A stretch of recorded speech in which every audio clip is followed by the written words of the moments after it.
জুজু সবাইকে নমস্কার এবং পাত্তরু তুরু। তো আজকে আমি আরেকটি নতুন ভিডিও নিয়ে এসেছি। ভিডিওটির মূল টপিকটা হচ্ছে আগাছাগুলো, অর্থাৎ বাংলায় যদি আমি কনভার্ট করি তাহলে হবে টকপল। তো আজকে আমি হচ্ছে মানে আগাছাগুলো অর্থাৎ টকপল মানে আগাছাগুলো দিয়ে অর্থাৎ টকপল ভর্তা করব। তো আমি আজকে চাকমা স্টাইলে টকপল ভর্তা আপনাদেরকে রেসিপি বানিয়ে দেখাবো।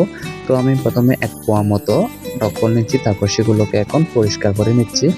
আর যারা এই আগাছাগুলোকে চিনেন তারা অবশ্যই কমেন্ট করে জানাবেন, আর এই বছরে কারা কারা খেয়েছেন অবশ্যই কমেন্টে লিখে যাবেন।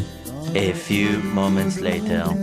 তো পরিষ্কার করা শেষে আমি এখন আমাদের চাকমাদের ঐতিহ্যবাহী খাবার অর্থাৎ নাপ্পিকে নিয়েছি।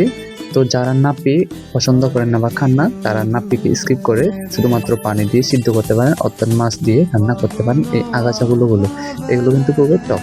তারপর একটা পাতিলে আমি সিদ্ধ করে রাখা 2টা মাছের টুকরো এবং আমাদের নাপ্পির যে চোল থাকে সেটাকে আমি দিয়ে দিচ্ছি পাতিলে। তারপর আমি পরিমাণ মতো মরিচ নিয়েছি। তারপর আমি পরিষ্কার করে রাখা আগাছাগুলো অর্থাৎ টকপলগুলোকে সেই বাতিতে দিলাম রান্না করার জন্য।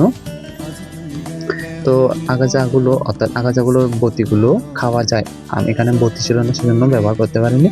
আর আমি এখানে পরিমাণ মতো নুন এবং মাটির চুলা ব্যবহার করেছি, কারণ স্বাদের জন্য মাটির চুলায় বেস্ট। তো আমি পাতিলে মানে কড়াইটা বসিয়ে দিয়েছি এবং ঢাকনা দিয়ে তারপর আমি লবণগুলোকে মিক্স করতেছিলাম, তারপর ঢাকনা দিয়ে কয়েক মিনিটের জন্য রেখে দিই।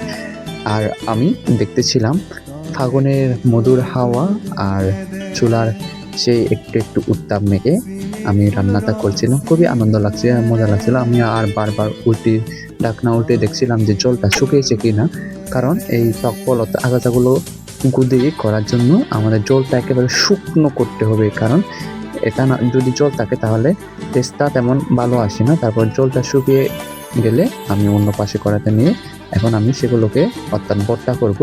তো মাছের টুকরোটাকে ভেঙে তারপর আমি মাছের কাঁটাগুলো বাছাই করতেছিলাম। তো বাছাই করতে করতে সেই টকপলগুলোকে ভর্তা করছিলাম। ভর্তা স্টাইলটা দেখে একেবারে অথেন্টিক চাকমা স্টাইলে আমি ভর্তা করতেছি। তো এখানে আমি হলুদ ইউজ করি নাই, কারণ এমনিতে মাছে হলুদ ছিল সেজন্য আমি হলুদ স্কিপ করেছি। আর যারা হলুদ দিতে চান তারা দিতে পারেন। তো দেখেন আমার ভর্তা করা শেষ, খেতে কিন্তু খুবই মজা হয়েছিল।